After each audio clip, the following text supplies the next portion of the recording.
You can do everything correctly and still get rejected for no logical reason. Hi, I'm Dasha from Russia, and welcome back to the series. If you have been following along, you know I'm leaving Spain after 7 years. In the previous video, I have been talking about the lifestyle, personal growth, and the surrounding. If you haven't watched it yet, I really recommend you checking it out. It will help you understand the full picture of why I'm leaving Spain, and probably you will relate to some of the points I mentioned there. And today I want to talk about two things which slowly exhaust you without you even noticing: the economy and the bureaucracy. And honestly, the combination of both was one of the biggest reasons I decided to leave. Spain is beautiful, warm, and full of life, but the economic reality, very harsh, especially if you're young. The cost of living keeps going up every year, but the salaries stay almost the same. The renting is extremely expensive. A decent apartment in Barcelona will cost you at least 1,500 a month. Food and services also expensive. If you go out for a dinner for two people, you will spend at least 50-60 euros. And it's not like fancy restaurant, just normal dinner. But the salaries are one of the lowest in Western Europe. And over time you realize people here are not living, they're just surviving. And the saddest part, that nothing really changes. Every year people are hoping that things will get better, but the new laws and new rules are not helping people.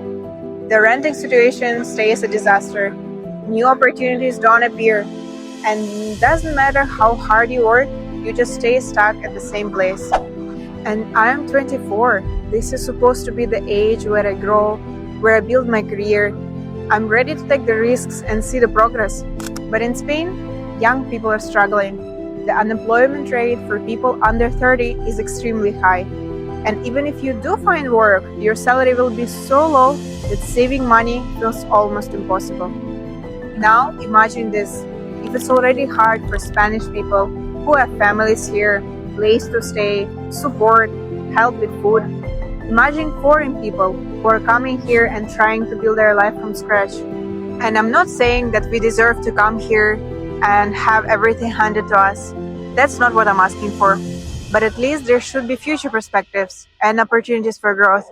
But here, there is nothing. You work, you pay your bills, and you stay in the same place year after year. And if you're self-employed, like I am, it's even worse. The taxes are incredibly high. The self-employed quota, the amount which you need to pay per month just to work for yourself, it's already hard to manage. I know that for some people, it's 50% of what they're making per month. And by the way, from January 2026, it have increased even more. Me personally, I'm paying 300 euro per month, plus the taxes. So you're paying more, earning more or less the same, and the cost of living keeps rising. And at some point, you ask yourself, what am I even working for? And here is the reality. Spain is a great country when you already have money, business abroad, or a stable financial situation. But if you're young and trying to build something from zero is extremely difficult. And trust me, guys, there is no room to grow, just survival mode. And I didn't come to another country to survive. I came here to build my future. Now let's talk about the bureaucracy. I have been through it all, the entire migration process, from university documents to different types of residencies and renewals. And I came here with understanding that things work differently here and I need to be more patient. But what I didn't expect was that here system doesn't follow its own rules. Many things rely on the human factor. How things work depends completely on what person you get, what mood they have, and will they follow the rules today or not. You can bring the same document to two different offices and get two completely different answers.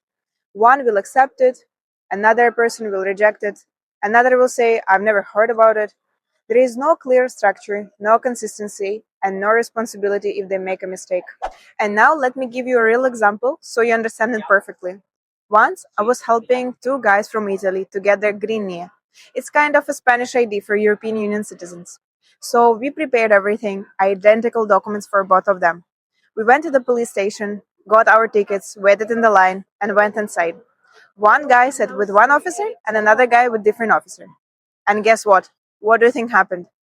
So one officer asked for an extra document, which I had never even heard of before, and asked to come again. And another officer Immediate positive result. The green knee was handed to us right on the spot. Same documents, same day, and completely two different outcomes. Probably doesn't make sense for you, but this is Spain. And they're having so many situations like this.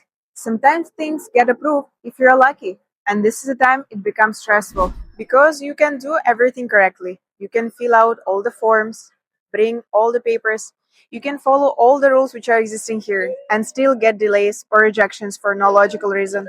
I have been working in immigration helping other people move to Spain, so I have seen it for a very long period of time again and again. And after so many years and situations, I realized that I'm just fighting bureaucracy and trying to make the system work instead of moving forward. And that's when it clicked for me. Low salaries, high taxes, high cost of living, plus unpredictable bureaucracy equals to a place where I don't want to spend next 10 or 20 years. And guys, look, coming to Spain for studies is great. You get new experience, you meet incredible people, you make connections, and learn a lot.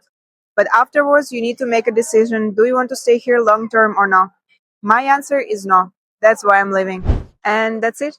I hope this series was helpful. In the next video, I will tell you something crazy that you probably never heard about. So stay tuned, and I will see you in the next one.